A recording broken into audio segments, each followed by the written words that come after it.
London in the 1600s wasn't London at all.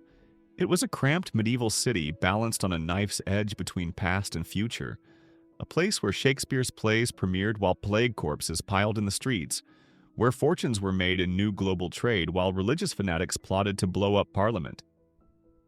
This claustrophobic metropolis of 200,000 souls was becoming the heart of an emerging empire, yet it remained vulnerable to forces beyond human control: disease, fire, and the constant threat of political upheaval. The Thames flowed brown with sewage and industrial waste, yet it carried ships laden with spices, silk, and tobacco from distant continents. Timber-framed houses leaned drunkenly over narrow lanes, where nobles in silk brushed past beggars in rags.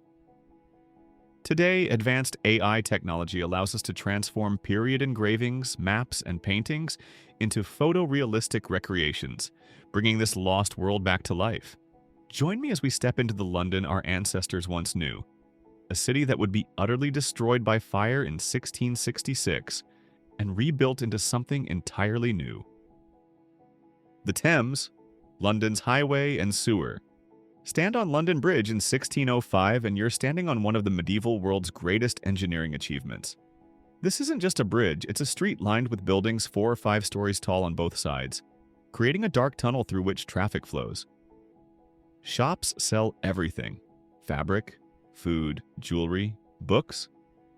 Some wealthy merchants actually live here, in houses perched precariously above the rushing water. But look down through the gaps. The Thames below is London's lifeline and its toilet. Every type of waste imaginable flows into it: human sewage from thousands of privies, blood and offal from Smithfield Meat Market, chemical runoff from tanneries and dye works, dead animals, trash. At low tide, mudlarks, often children, wade through the filth searching for anything valuable. Yet this same river is also London's highway. Thousands of wherries, small boats rowed by watermen, carry passengers across and along the Thames. It's faster and safer than navigating London's nightmare streets. The watermen are legendary for their rough manners and colorful language, shouting, arguing, jostling for customers. Watch the bridge's southern end.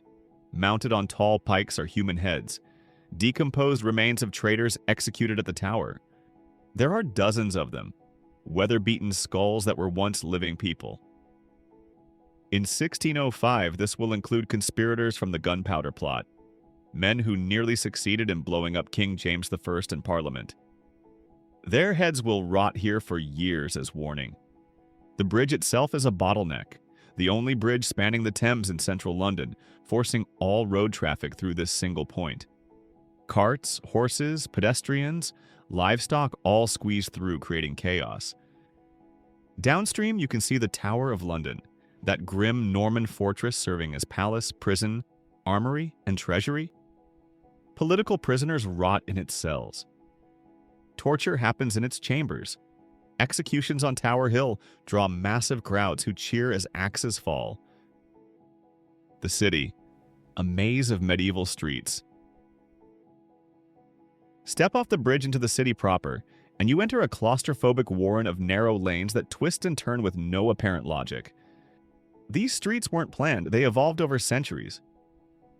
Some are so narrow that people in upper-story windows can shake hands across the street. The houses lean at alarming angles, their upper stories jutting out over the street. This maximizes living space but blocks sunlight, creating perpetually dim lanes that smell of rot, smoke, and human waste. There's no sewage system. Waste goes into cesspits that often overflow. The streets are unpaved dirt or rough cobblestones, becoming mud rivers in rain. Every trade clusters in its own district.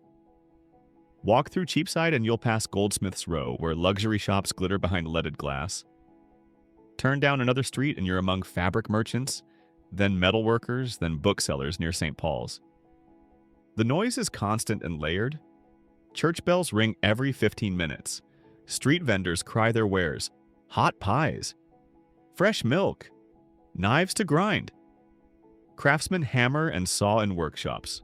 Carts rattle, animals bleat. Arguments erupt constantly.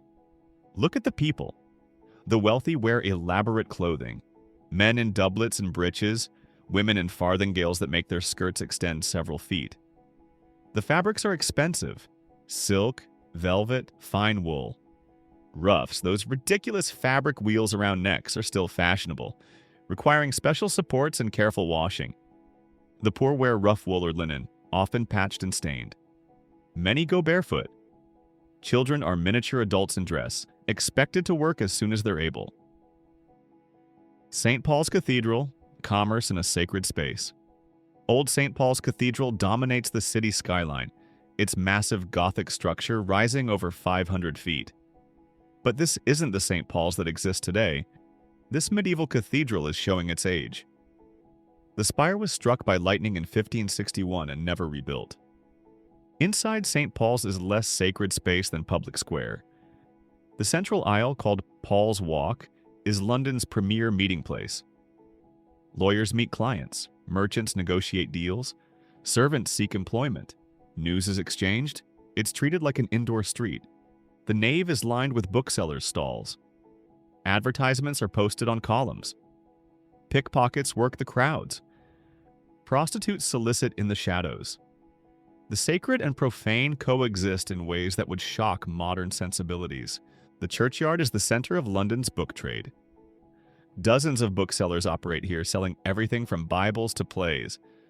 This is where Shakespeare's works are sold as cheap quartos, considered ephemeral entertainment, not great literature.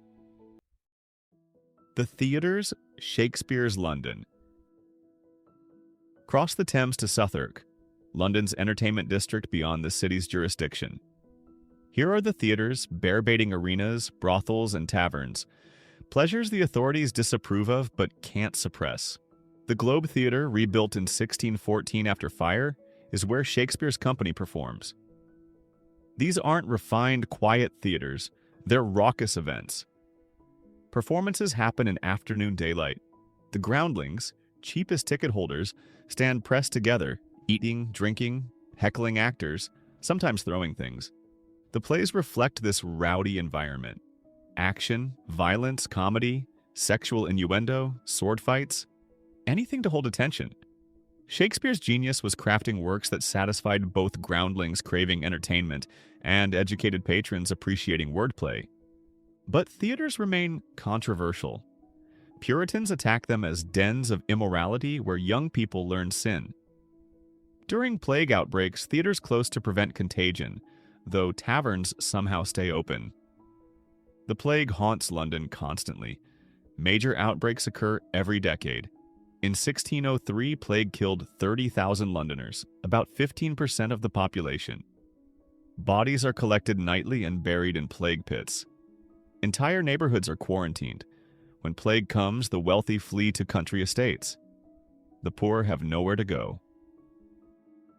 Whitehall Palace, the seat of power. Whitehall Palace sprawls along the riverbank, over 1,500 rooms, making it one of Europe's largest palaces. This is where King James I holds court, where England's government operates, where ambitious men scheme for power and favor. The palace is chaotic.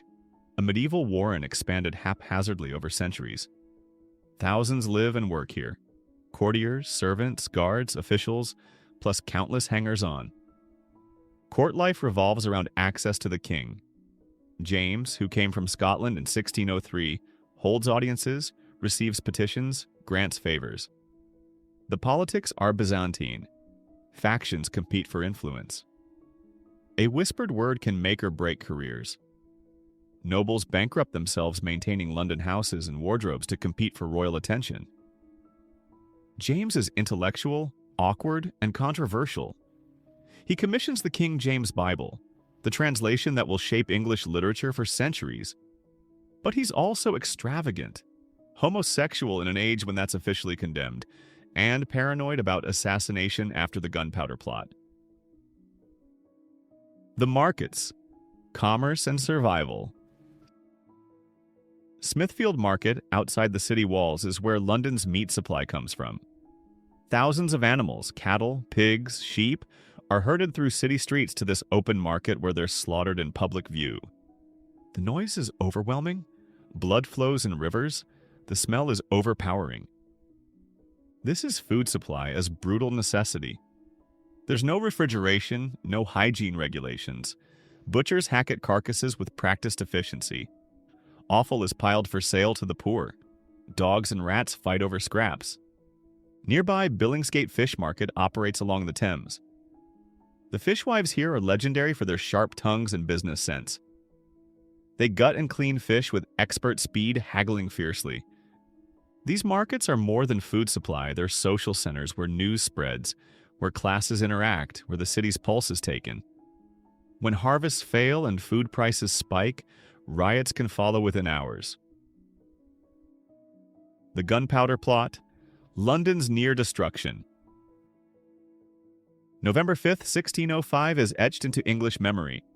Guy Fawkes and Catholic conspirators placed 36 barrels of gunpowder in a cellar beneath the House of Lords, intending to blow up King James I, Parliament, and much of the government during the state opening.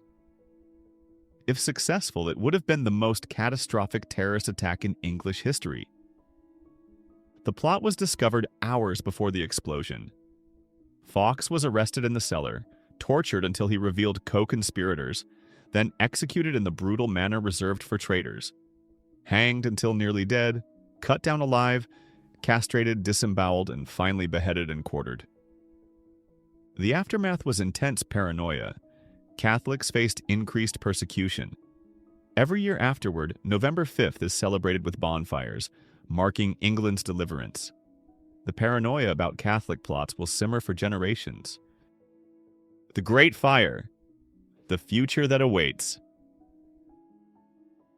This medieval London has only decades left. In September 1666, a fire will start in a bakery on Pudding Lane. Fanned by strong winds, it will rage for 4 days, consuming 13,000 houses, 87 churches, and St. Paul's Cathedral. The old medieval city will be almost completely destroyed, but from those ashes will rise a new London. Wider streets, stone buildings, Christopher Wren's magnificent new St. Paul's.